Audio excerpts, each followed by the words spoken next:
Vous écoutez la radio nationale du Mali. Il est 13h à Bamako, 8h à Washington, aux États-Unis.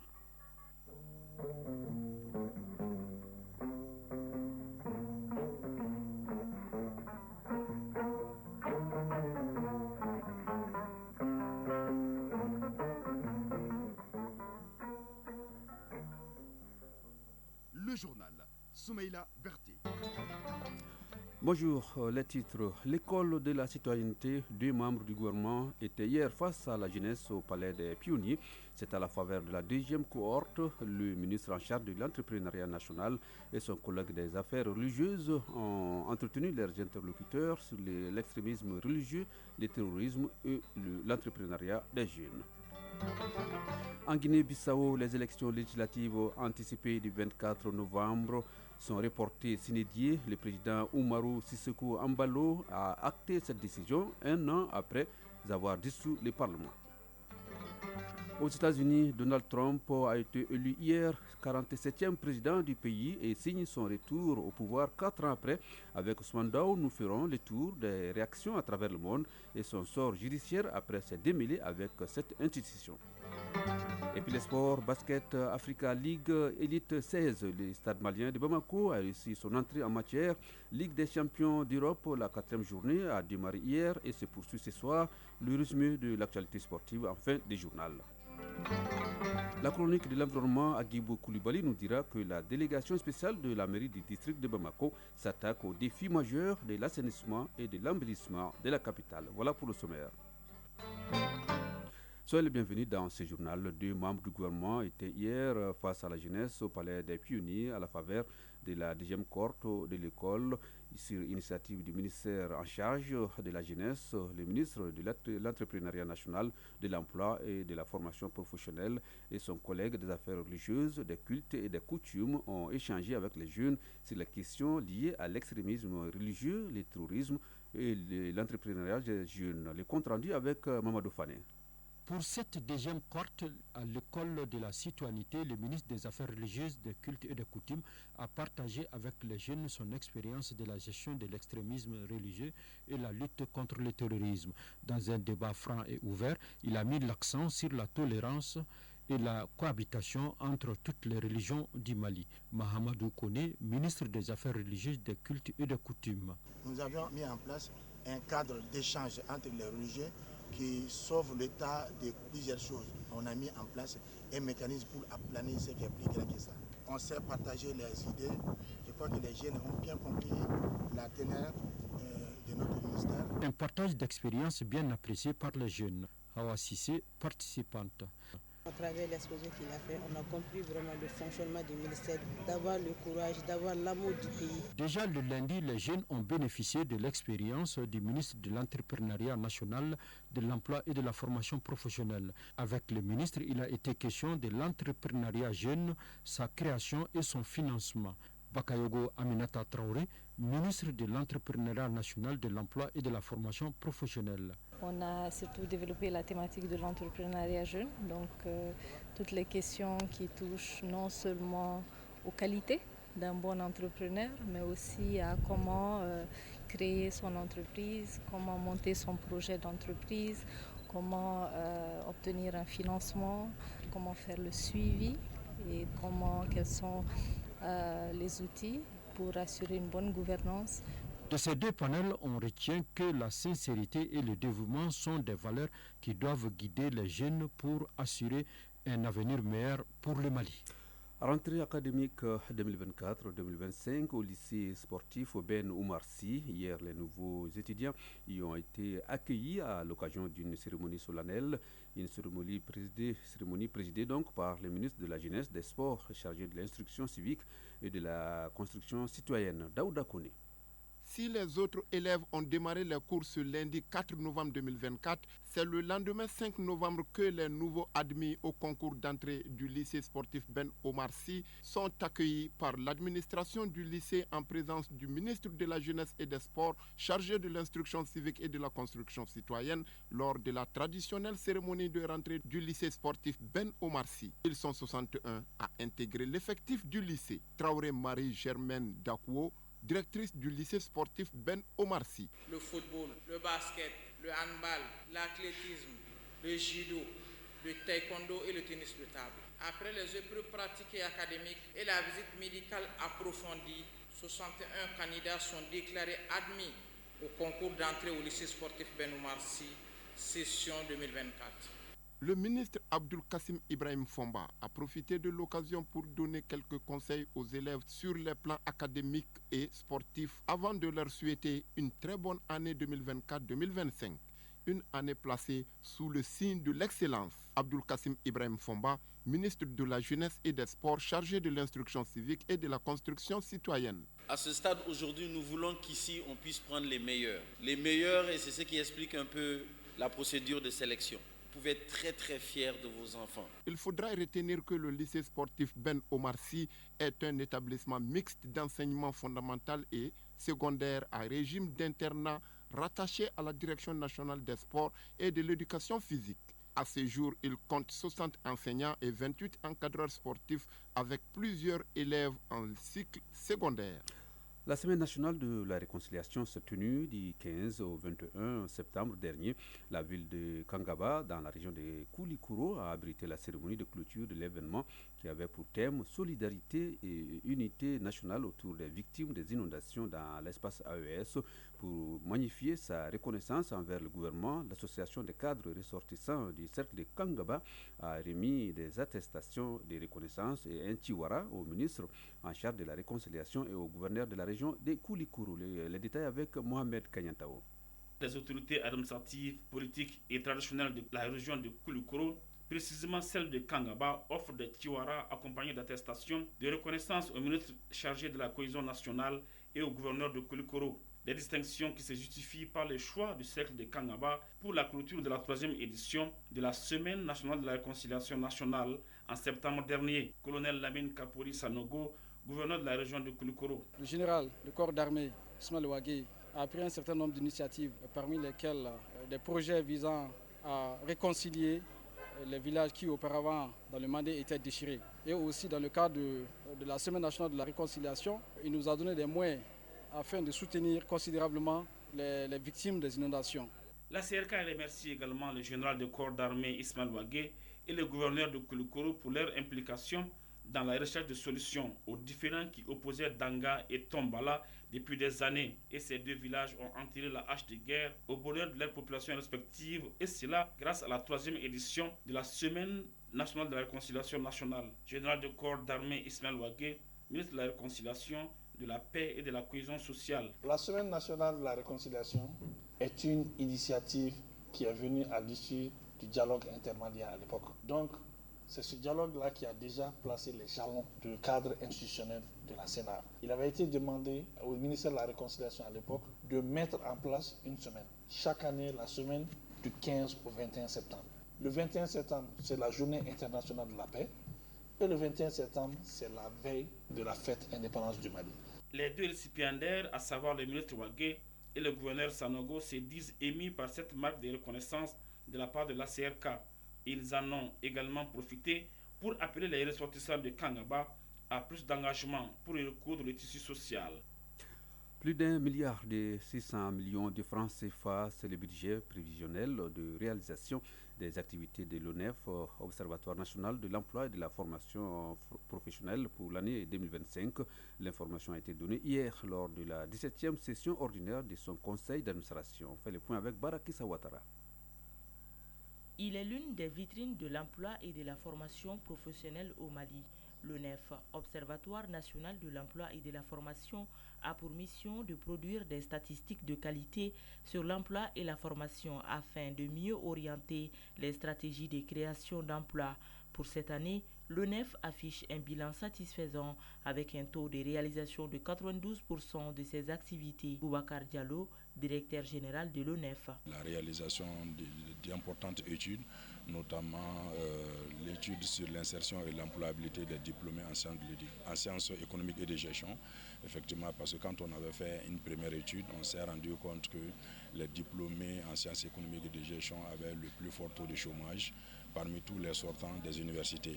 La raison pour laquelle nous avons effectivement ciblé en fait ces catégories d'étudiants pour vraiment faire une analyse approfondie pour connaître un peu les secteurs d'activité dans lesquels ils évoluent effectivement et aussi quelles sont les difficultés auxquelles ils sont confrontés sur le marché du travail après la fin de leur formation. L'amélioration de la gestion et le renforcement des capacités de l'UNEF, l'amélioration de la collecte du traitement et de l'utilisation des statistiques de l'emploi, ce sont là quelques axes qui figurent sur le nouveau plan stratégique de développement de 2025. Bakayoko Aminata Traoré, ministre de l'Entrepreneuriat national, de l'emploi et de la formation professionnelle. Le budget prévisionnel de réalisation des activités en 2025 est estimé à 1,652,863,000 francs CFA, soit une hausse de 8,20% par rapport au budget prévisionnel de 2024. Ces ressources seront mobilisées auprès de l'État, des partenaires financiers comme la coopération luxembourgeoise dans le cadre de la mise en œuvre des programmes Mali 2021, Mali 2022 et 2026. La ministre a exhorté l'UNEF à diversifier ses sources de financement pour la production des données statistiques fiables et régulières sur l'emploi et la formation. 13h passé de 11 minutes, l'actualité hors de nos frontières. Ouverture ce matin en Mauritanie du forum de haut niveau Nouakchott plus 10 sur le pastoralisme au Sahel et en Afrique de l'Ouest. Cette rencontre fait suite au forum de 2013, toujours tenu à Mauritanie, lequel demandait de porter de 10 à 15% la part de l'élevage dans le PIB de nos États et de 5% pour les pays côtiers. Il s'agira de faire le point sur les acquis et les faiblesses de la déclaration de 2013. Le Mali prend part à ces forums à travers une forte délégation conduite par le ministre de l'Élevage et de la Pêche, Youba Ba. Nous y reviendrons plus en détail avec nos envoyés spéciaux à Nouakchott, en Mauritanie, Suleiman Kenza Sidibé et Djeli Makan Diabaté.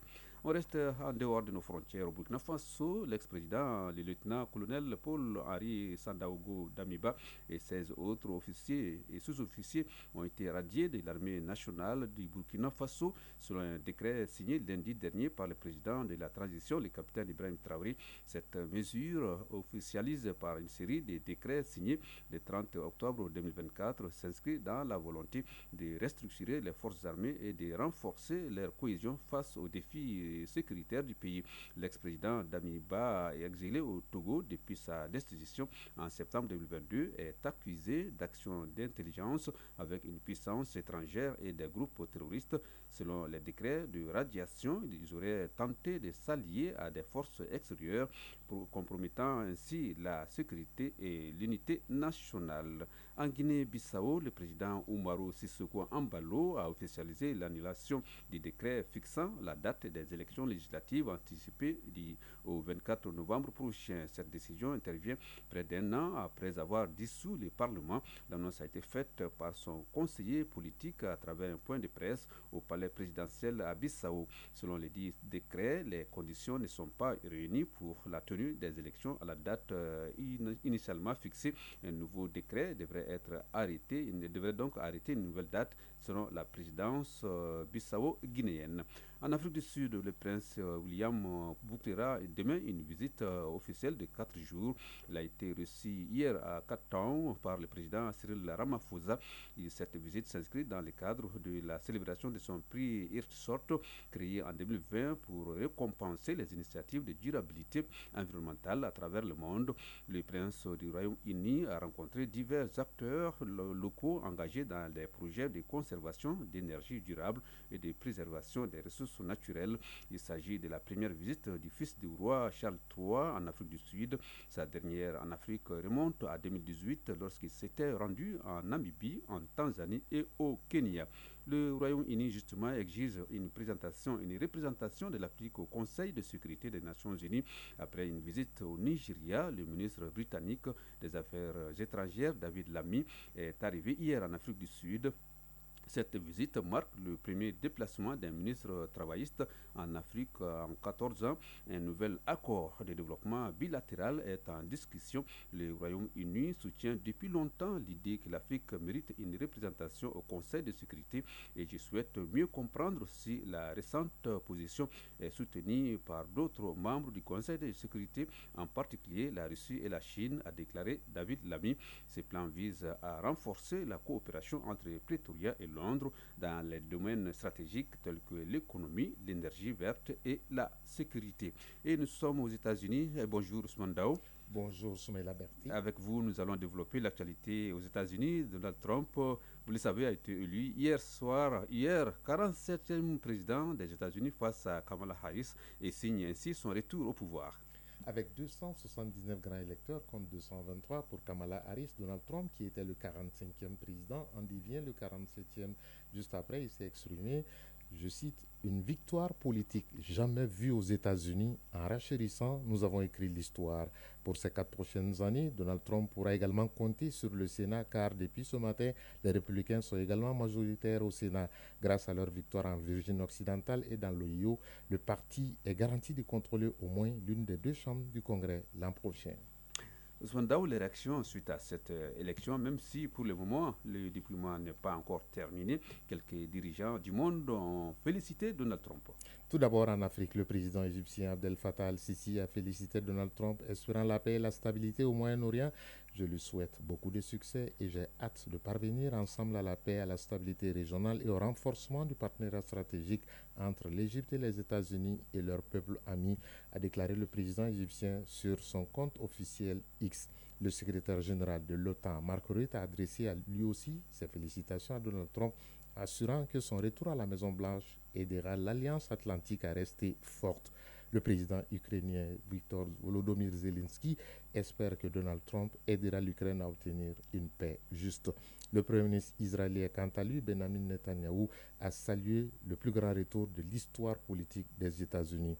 La chef du gouvernement italien, Giorgia Meloni, a félicité le président Donald Trump, je cite, « En mon nom et au nom du gouvernement italien, les plus sincères félicitations au président élu des États-Unis, Donald Trump. » Maintenant, son colistier, c'est-à-dire son vice-président, J.D. Vance, a brièvement pris la parole il y a quelques heures. « Rien ne m'empêchera de tenir ma parole envers vous.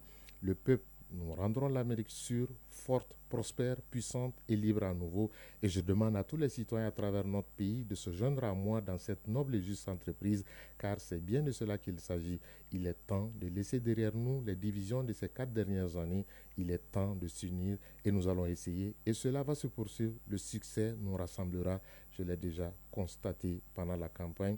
Dans le camp des démocrates, la perdante, la candidate Kamala Harris a souhaité ne pas s'exprimer aujourd'hui après cette défaite, comme c'est de coutume aux États-Unis après l'élection présidentielle. Et Ousmane Dao, cette question qui saute à l'œil, si cette victoire se confirme, quel serait son sort sur le plan judiciaire en tant que président des États-Unis?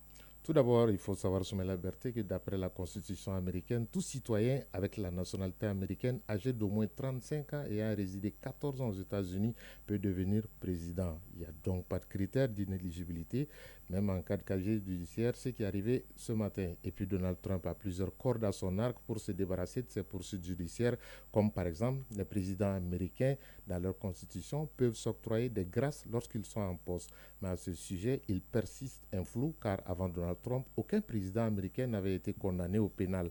La Cour suprême devra donc trancher la question en cas de demande du président Donald Trump. Soumaïla Berti, rappelons qu'en juillet 2024, Donald Trump a obtenu une victoire dans l'arrêt Trump contre l'État des États-Unis à la Cour suprême, qui a reconnu pour la première fois que le président bénéficie d'une immunité pendant son mandat pour des actes officiels. Mais comme cela a été déjà le cas 2 fois dans le pays, Donald Trump peut aussi faire l'objet d'une procédure de destitution si le vice-président et une majorité de son cabinet l'estime incompétent, comme le prévoit le 25e amendement de la Constitution américaine. Enfin, Donald Trump est d'ailleurs le premier président de l'histoire du pays à avoir été condamné au pénal, a ajouté qu'il fut aussi le premier locataire de la Maison-Blanche à être visé par 2 procédures de destitution, impeachment, comme on le dit aux États-Unis. Pour ces affaires judiciaires, le verdict devrait être annoncé le 26 novembre. En somme, Donald Trump n'est pas encore inquiété par la justice américaine après sa victoire. Merci Ousmane Daon. Je rappelle que vous êtes un fan de Donald Trump et j'espère que vous serez invité à l'investiture.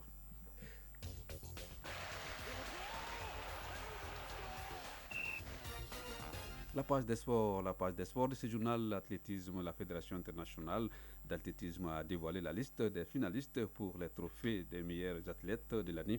Basket Africa League Elite 16, le stade malien de Bamako a réussi son entrée en matière face à ABC de la Côte d'Ivoire, battu 90-80. Ligue des champions d'Europe, la 4e journée a démarré hier et se poursuit ce soir. Le résumé de l'actualité sportive avec Isaac Tino. Déjà à 17h45, FC Bruges joue contre Aston Villa. Southampton sera l'hôte de Young Boys. Et à partir de 20h, le Bayern Munich accueillera Benfica Lisbonne. Crevena aura affaire à FC Barcelone. Feyenoord accueillera Strasbourg. Inter Milan sera l'hôte de Arsenal. Le Paris Saint-Germain aura affaire à Atlético Madrid. Et Sparta Prague joue contre Brest. Et Stuttgart affronte Atalanta.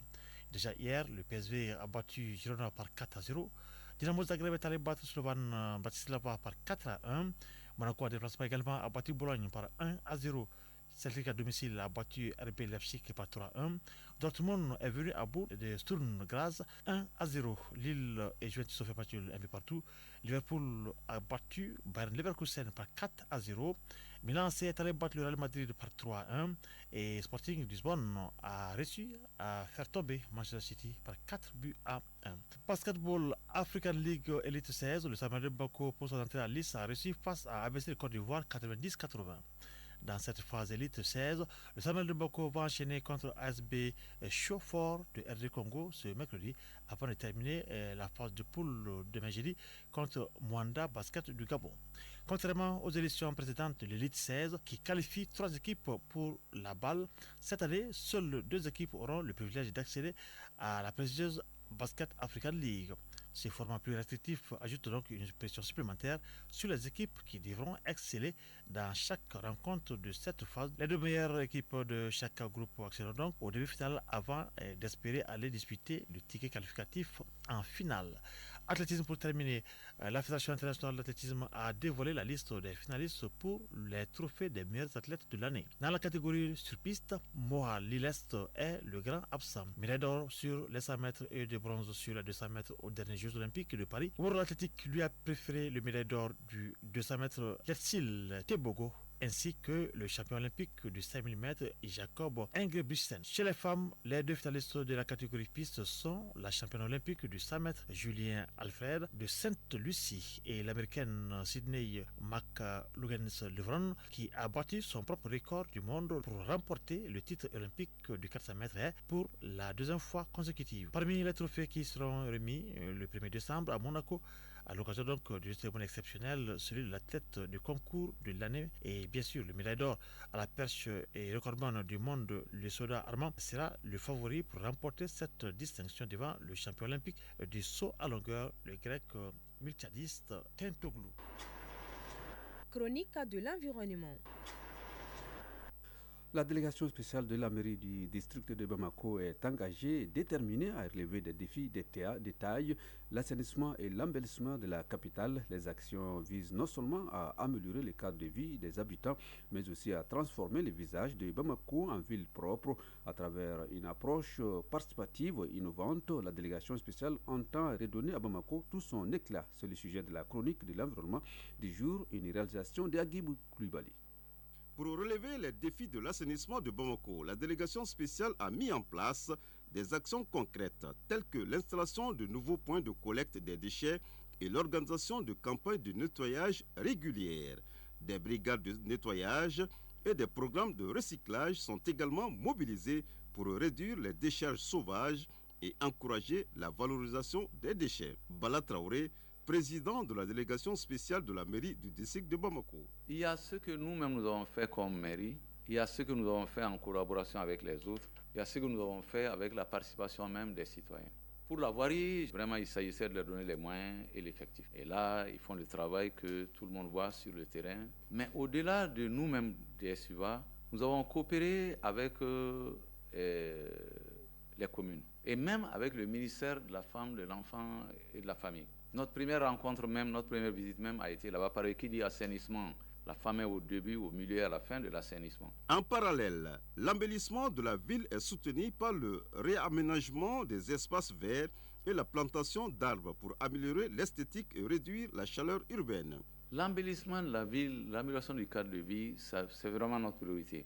Nous avons identifié donc certains grands ronds-points et carrefours. Nous allons commencer avec 3, notamment Sokolo en commune 6, Square Lumumba et Boujiba à la CI. Et là où nous sommes, nous avons ciblé un autre square à l'entrée du 3e pont, là où est la statue du général Soumaré. Nous sommes en train de travailler là-dessus. Si vous avez regardé, vous observez, les clôtures sont déjà là pour isoler et permettre aux gens de travailler. Et nous allons mettre des gazons, remettre tout à neuf. Ça prendra du temps, ça a un coût aussi, mais c'est un engagement que nous avons pris. Ces initiatives bénéficient du soutien de partenariats avec des entreprises et associations locales qui apportent ressources et expertise, renforçant ainsi l'impact et la durabilité de ces actions. Parallèlement, dans les quartiers, nous avons fait en sorte que chaque fois que les citoyens font appel à nous, nous disant par exemple, nous avons curé le caniveau, mais s'il vous plaît, les déchets sont là, aidez-nous à les évacuer. La population a participé, les jeunes de certaines communes se sont investis volontairement, et donc si d'autres veulent s'investir,